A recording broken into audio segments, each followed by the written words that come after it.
Mini episode 1784 of the FDH Lounge is brought to you by Sportsology, delivering unconventional columns and webcasts about sports, TV, music, movies, and more. Follow them on the web at sportsology.com. The FDH Lounge. You want to schedule your life around it. A long time ago, on a gloomy, wet Cleveland spring night, two men stand alone amidst the late-night drizzle. Their voices echo across the vacant station parking lot as they debate the merits of the great American radio show that have been missing for far too long. On that night, an idea was born. That idea became the FDH Lounge.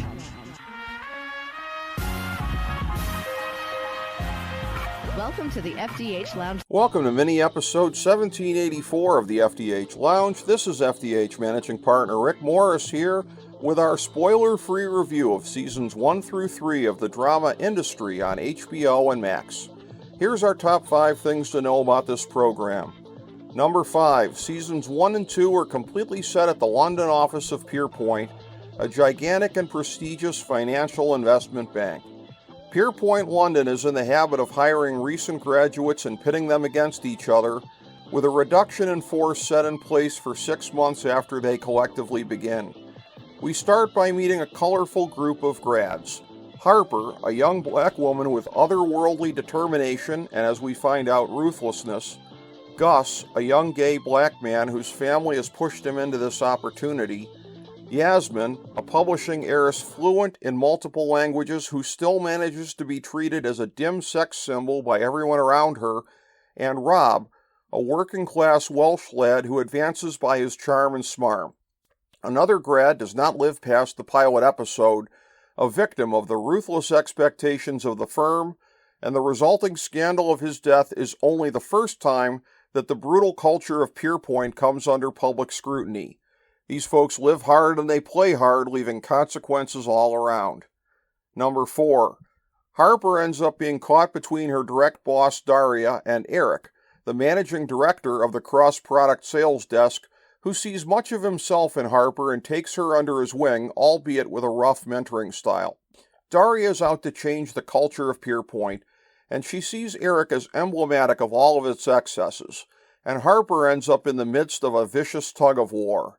Additionally, Harper ends up enveloped in a weird friendship with Yasmin that continually toggles from love to hate, and Rob frequently finds himself in the middle of that. Number 3. Many other distinctive characters populate the landscape. Some of them include the eccentric, soccer-obsessed foreign exchange sales desk managing director Hillary, well-meaning when he's sober foreign exchange sales VP Kenny, secretly heroin-addicted cross-product sales VP Clement, a wealthy Pierpoint client named Nicole who regularly takes sexual liberties with the grads, Pierpoint's biggest client, a fund manager named Falim who becomes an enemy of Eric, a highly eccentric hedge fund manager named Jesse Bloom, a shady green tech CEO named Henry, an OnlyFans star named Sweet Pea who surprisingly becomes a big asset at Pierpoint, Yasmin's wicked father Charles, and a cross-product sales market manager and insanely colorful gambling addict named Rishi, who ends up having an entire episode devoted to his completely demented life. Number 2. The cast is on par with the tremendous writing. Ken Leung is the most experienced actor in one of the lead roles, and he infuses Eric with a compelling energy as the cracks begin to show in his persona as a tightly controlled corporate killer. The list of notable performances runs in the dozens, but some of the best come from Harry Lottie, Myha'la Harold, Marissa Abella, Mark Dexter, Sagar Radia, Trevor White, Jay Duplass, Adam Levy, Kit Harington, and Sarah Goldberg. Number 1. Industry had something of a donut hole in its first 3 seasons, but it hits its stride in emphatic fashion in Season 3.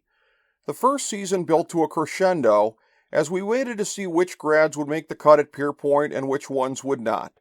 The stakes in Season 2 were much less compelling, albeit late in the season, there was a corporate breakaway storyline reminiscent of late Season 2 of Mad Men that was pretty good.